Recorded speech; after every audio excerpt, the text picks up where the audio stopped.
Supreme court justice Gavai మీద దాడిని నిరసిస్తూ సిపిఐ ఎంఎల్ ఆధ్వర్యంలో అయితే విజయవాడలో రౌండ్ టేబుల్ సమావేశం నిర్వహిస్తున్నారు. ఈ రౌండ్ టేబుల్ సమావేశంలో అయితే వక్తలు ఏ విధంగా స్పందిస్తున్నారు, గవాయ్పై జరిగిన దాడిని ఏ విధంగా వాళ్ళు ఖండిస్తున్నారు అనేది వారి మాటలో నేను ప్రయత్నం చేద్దాం.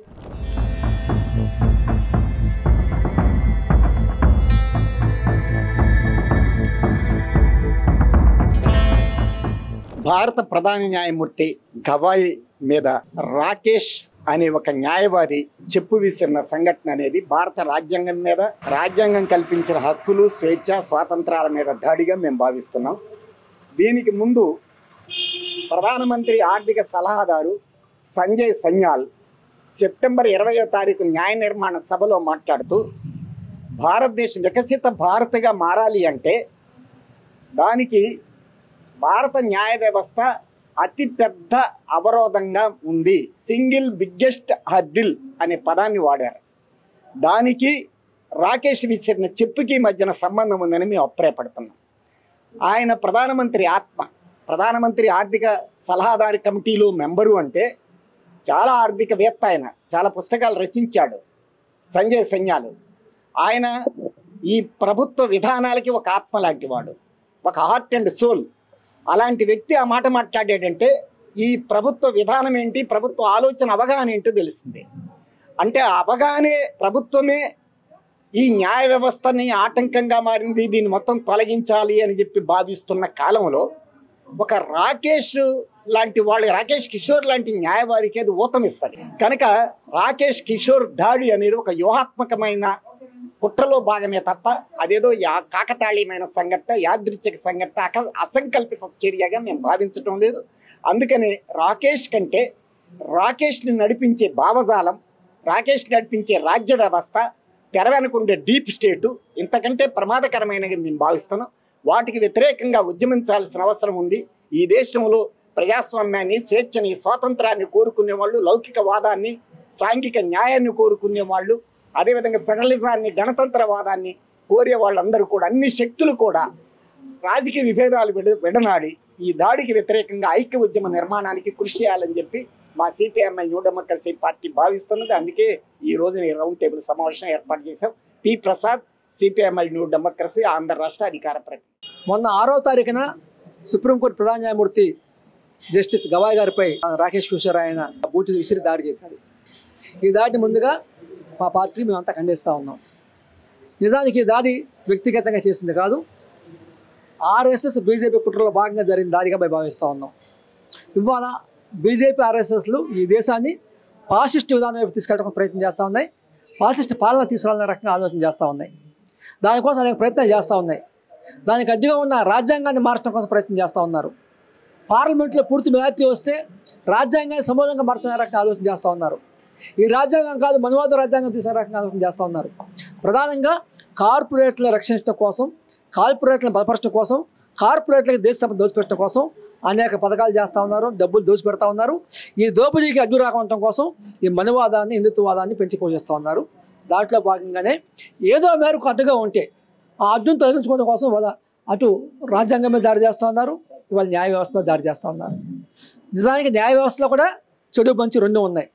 ఇదే గవాయ్ గారు కాశ్మీర్ విషయంలో వ్యతిరేకంగా తీర్పిచ్చారు, ప్రజా వ్యతిరేకంగా తీర్పిచ్చారు.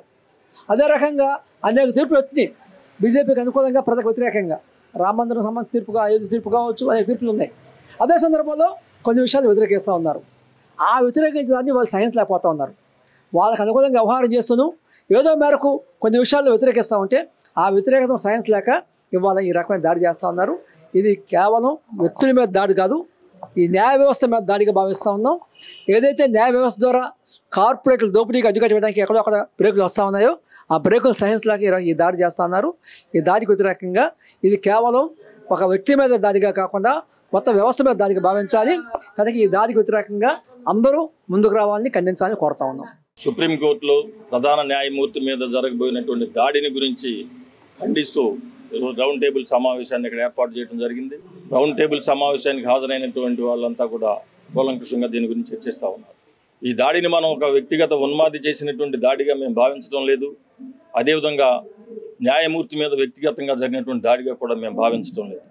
ఇది భారత రాజ్యాంగం మీద, న్యాయ వ్యవస్థ మీద, భారత లౌకిక తత్వం మీద అదేవిధంగా భారతదేశం మీద జరిగినటువంటి దాడిగానే భావిస్తూ ఉన్నాం. ఎందుకన్నట్లయితే మన రాజ్యాంగం అనేటువంటిది లౌకిక తత్వం కావాలని చెప్తా ఉన్నది, మతాల మధ్య సామరస్యాన్ని పాటించాలి అని కూడా చెప్తా ఉన్నది. కానీ గత 10-15 సంవత్సరాలుగా మనం చూసినప్పుడు ప్రజల మధ్య విభజన, మతాల మధ్య విభజన, విద్వేషపూరితమైనటువంటి వాతావరణాన్ని సృష్టించినందువల్ల ఇటువంటి ఘటనలు జరుగుతున్నాయి అనేటువంటి కూడా మనం గమనించాలి. ఘటన జరిగిన తర్వాత కూడా ఘటనని బలపరిచే విధంగా కూడా చాలామంది మాట్లాడుతున్నటువంటి విషయాలను కూడా మనం చూస్తూ ఉన్నాం. మరి భారతదేశ లౌకిక తత్వాన్ని కాపాడటం దుర్మార్గమా, లేదా భారతదేశ రాజ్యాంగం ఏది నిర్దేశించిందో దాన్ని పాటించడం దుర్మార్గమా అనేటువంటిది కూడా మనం చెప్పాల్సినటువంటి అవసరం ఉన్నది. అందుకని ఇది లౌకిక తత్వం మీద జరిగినటువంటి దాడి, రాజ్యాంగం మీద జరిగినటువంటి దాడిగా మేము భావిస్తూ ఉన్నాం. ప్రజలు కూడా భారతదేశం అనేటువంటిది అనేక మతాల, అనేక భాషల, అనేక ప్రాంతాల సంగమం అనేటువంటిది. మనందరం ఐక్యతగా ఉండటానికి మతాలుగా అర్థం రావు అనేటువంటిది, ఏ విధమైనటువంటి విద్వేషపూరిత వాతావరణానికి లోను కాకుండా భారతదేశ సమైక్యతని, ఐక్యతని, ప్రజల మధ్య ఐక్యతని కాపాడాల్సినటువంటి అవసరం ఉన్నది కూడా మేము విజ్ఞప్తి చేస్తాం. శ్రీమన్నారాయణ, పౌర హక్కుల సంఘం రాష్ట్ర ఉపాధ్యక్షులు, ఆంధ్రప్రదేశ్ హైకోర్టు న్యాయవాది. ఇక్కడ సిపిఎంఎల్ నీ డెమోక్రసీ వారి ఆధ్వర్యంలో మన భారతదేశ ప్రధాన న్యాయమూర్తి జస్టిస్ గవాయి గారి మీద జరిగినటువంటి దాడికి నిరసనగా రౌండ్ టేబుల్ సమావేశం ఏర్పాటు చేశారు. ఈ రౌండ్ టేబుల్ సమావేశానికి హాజరయ్యాం. అయితే ఈ దేశంలో లౌకిక రాజ్యాంగాన్ని పరిరక్షించుకోవాల్సినటువంటి సమయం నేడు ఆసన్నమైంది. సనాతన ధర్మం పేరుతోటి ఈ దేశాన్ని చాతుర్వర్ణ వ్యవస్థ సమాజానికి తీసుకువెళ్లాలని చెప్పేసి సనాతన ధర్మవాదులు భావిస్తున్నారు. అందులో భాగంగానే గవాయి గారి మీద సుప్రీంకోర్టులో దాడి జరిగిందని చెప్పేసి భావిస్తున్నాం. దేశంలో సనాతన ధర్మం అంటే చాతుర్వర్ణ వ్యవస్థను తీసుకురావటం, కుల వ్యవస్థను తీసుకురావటం, అదేవిధంగా ఈ దేశంలో ఉన్నటువంటి మూఢ విశ్వాసాలకు, అంధవిశ్వాసాలకు ప్రతీకగా నిలబడినటువంటి మత వ్యవస్థను తీసుకురావటం అనేటటువంటిది. మెజారిటేరియన్ మతాన్ని అధికారంలోకి తీసుకొచ్చిన తర్వాత జరుగుతున్నటువంటి ఈ అన్ని రకాల దాడులు కూడా పౌర హక్కుల సంఘం మేము తీవ్రంగా ఖండిస్తున్నాం. గవాయి గారి మీద జరిగినటువంటి దాడి ప్రజాస్వామ్య వ్యతిరేకమైనది, రాజ్యాంగ వ్యతిరేకమైనటువంటిది, చట్ట వ్యతిరేకమైనదని కూడా మేము స్పష్టం చేస్తున్నాం.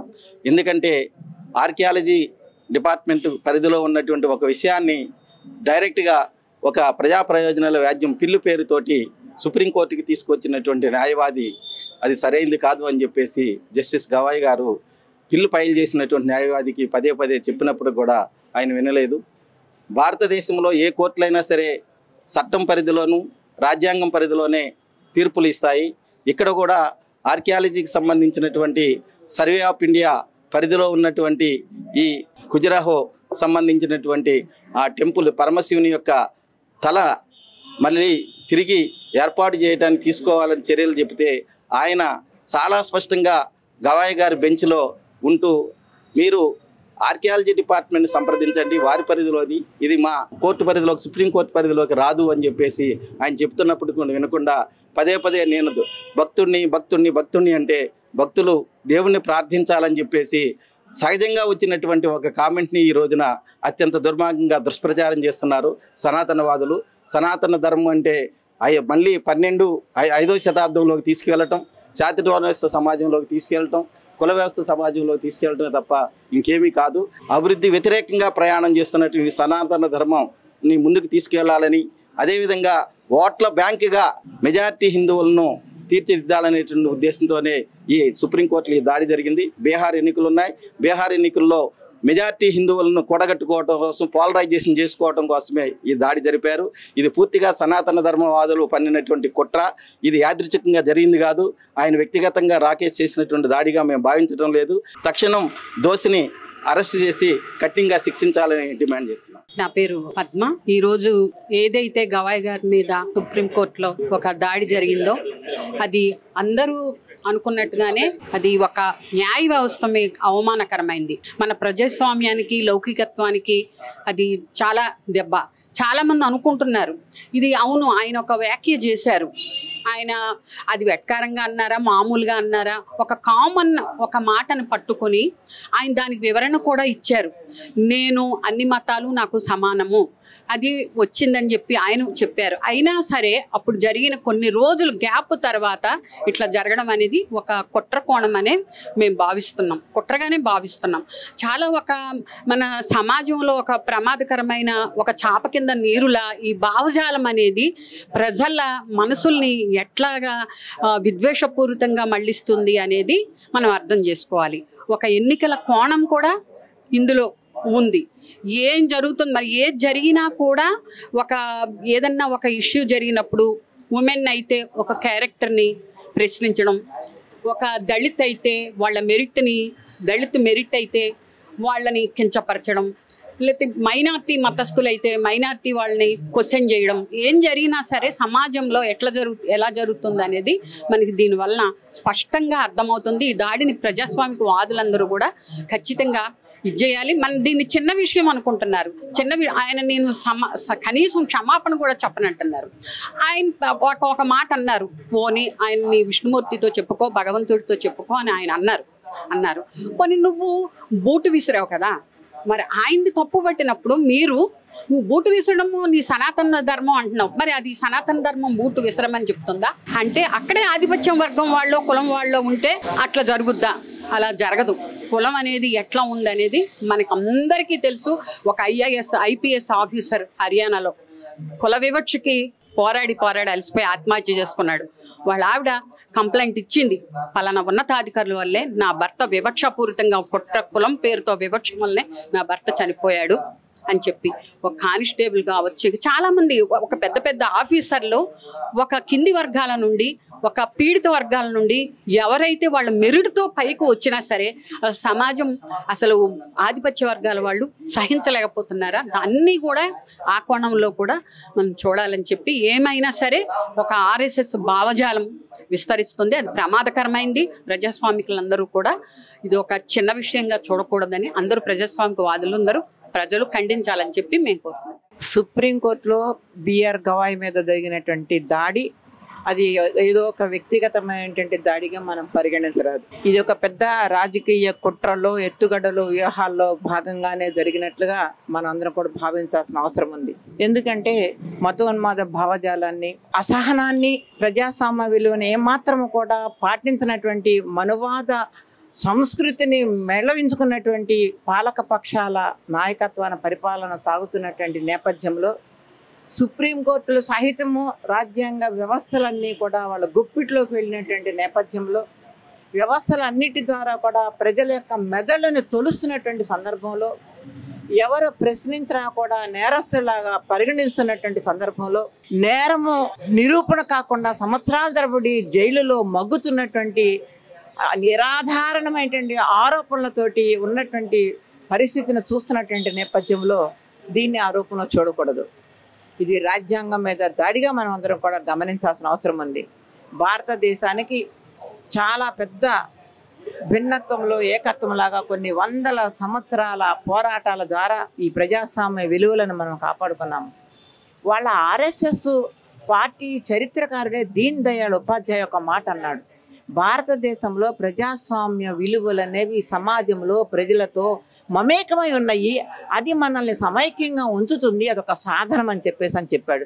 మరి ఆ భావం ఈ రోజున ఉన్నటువంటి పాలక పక్షాలకు ఎందుకు లేదు? ఈ రోజున ఉన్నటువంటి అధికారంలో ఉన్నటువంటి ప్రభుత్వాలు ఎందుకు ఆ ఆలోచనతో ముందుకు సాగట్లేదంటే కేవలం ఇది రాజకీయాలని వాళ్ళు కొనసాగించే దానికోసం మనువాద సిద్ధాంతాలని మనువాద సంస్కృతిని తిరిగి మళ్ళా పునరుద్ధరించాలనేటువంటి ఆలోచనతో సాగుతున్నటువంటి కుట్ర. ఈ రోజున రాకేష్ ఆ రోజున బూటు విసిరిన తర్వాత ఒక మాట అన్నాడు, ఒక నినాదం ఇచ్చినాడు, మనువాదం మీద ఈ రకంగా అవమానం చేస్తే సనాతన ధర్మం మీద మీరు అవమానం చేస్తే ఈ రకంగానే జరుగుతుంది అని. ఏది సనాతన ధర్మము? ఈరోజు మన భారతదేశంలో రాజ్యాంగం ఏర్పరచుకున్న తర్వాత చట్టాలను ఏర్పరచుకున్న తర్వాత సామాజిక పరిణామాలను బట్టి సమాజంలో అనేక సందర్భాల్లో చట్టాలను మార్చుకుంటూ వస్తున్నాము. ఆయా సామాజిక పరిస్థితులను బట్టి సామాజిక విలువలు మారుతున్నాయి, ధర్మాలు మారుతున్నాయి, ఆ రకంగా మార్చుకుంటూ వస్తూ ఉన్నాము. కానీ మీరు చెప్పేటువంటి సనాతన ధర్మం ఏ సనాతన ధర్మము? ఆ సనాతన ధర్మం ఈ రోజున మనం దాన్ని పాటించగలమా? కాబట్టి ఏంటంటే సనాతన ధర్మాన్ని అవమానిస్తే ఈ రకమైన ఘటనలు జరుగుతాయి అని చెప్పాడంటే దీనికి ఎంత పెద్ద ధైర్యం కావాలి. ఈ దేశంలో రాజ్యాంగం పరిస్థితి ఏంటి, ప్రజాస్వామ్య విలువలు ఏ రకంగా ఉన్నాయి అనేది దీని వెనకమాల మనం అందరం కూడా గమనిస్తే అర్థమవుతా ఉంది. ఖచ్చితంగా ప్రజాస్వామ్యం మీద దాడిగా చూడాల్సిందే, రాజ్యాంగం మీద దాడిగా చూడాల్సిందే, ఇది భారతదేశం మీద దాడిగా చూడాల్సిందే. మోడీగా చెప్తా ఉంటారు కదా పద్దాకాను, ఏదన్నా ఒక చిన్నది ఏదైనా జరిగిందంటే భారతదేశ పరిపాలనలో వచ్చినటువంటి విధానాలను ఎవరన్నా విమర్శిస్తే ఇది దేశం విమర్శించినట్లుగా మాట్లాడతారు, మోడీని విమర్శిస్తే దేశాన్ని విమర్శించినట్లుగా మాట్లాడతారు. కానీ ఈరోజు పరిస్థితి ఏంటి? ఈరోజు ఏం చెప్పాలి? ఈరోజు మోడీ ఏం చెప్తాడు? ఈ రోజున ప్రభుత్వాలు ఏం చెప్తాయి? మేము ఊరికి అట్లా ఖండించామంటే సరిపోతుందా? మీరెందుకు మరి పనిష్మెంట్ చేయట్లేదు, ఎందుకు శిక్ష వేయట్లేదు వీళ్ళ మీద? మాట్లాడితే ఎవరన్నా మాట్లాడితే రాజ్యద్రోహం కేసు పెట్టేసి జైల్లో పెడతా ఉన్నారు కదా, చంపేస్తున్నారు కదా మీకు వ్యతిరేకంగా తీర్పులు ఇచ్చిన వాళ్ళని. కాబట్టి ఇది ఖచ్చితంగా ఇది చాలా ప్రమాదకరమైనటువంటి పరిణామానికి దారి తీస్తూ ఉన్నాయి. దీన్ని అన్నింటి కూడా ఒక విశాలమైనటువంటి ప్రాతిపదికగా ప్రజాస్వామ్యవాదులందరూ కూడా ఒక వేదిక మీదకి వచ్చి దీన్ని ఖండించాలి. ఈ పరిస్థితి నుంచి బయటపడేదానికోసం అందరం కూడా కృషి చేయాల్సిన అవసరం ఉందని చెప్పి నేను భావిస్తా ఉన్నాను. 6వ తారీఖున సిజేఐ గవాయిపై రాకేష్ అనే సీనియర్ అడ్వకేట్ చెప్పు విసిరేయడాన్ని ఖండిస్తున్నాము. ఇది వ్యక్తిగతంగా అతని మీద వేసిన చెప్పు కాదు, ఇది ఒక రాజ్యాంగం మీద వేసిన చెప్పుగా చూస్తున్నాము. ఎందుకంటే వాళ్ళకి ఇప్పుడు మనం పరిపాలించే వాళ్ళకి రాజ్యాంగం మీద నమ్మకం లేదు, మన జాతీయ జెండా మీద నమ్మకం లేదు. ఈ సమయంలో గవాయ్ అనే వ్యక్తి ఒక ఇండిపెండెంట్గా స్వతంత్రంగా తీర్పిచ్చే చైతన్యం ఉన్న వ్యక్తి. అటువంటి చైతన్యం ఉన్న వ్యక్తులు ఉండటం ఈరోజు ఆర్ఎస్ఎస్కి ఇష్టం లేదు.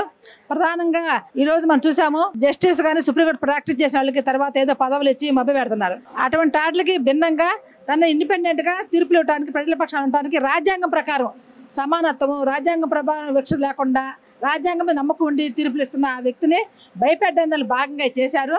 అంతేకాకుండా గవాయిని భయపెట్టడానికి కాదు, ఏ న్యాయమూర్తి అయినా, ఏ సుప్రీంకోర్టులో ఏ న్యాయమూర్తి అయినా మాకు వ్యతిరేకంగా కనుక తీర్పు ఇచ్చినట్టయితే మేము చూస్తామని చిన్న హెచ్చరిక చేశారు. రేపు ఫ్యూచర్లో అంతకంటే చేయొచ్చు, మిగతా వాళ్ళు భయపడాలని.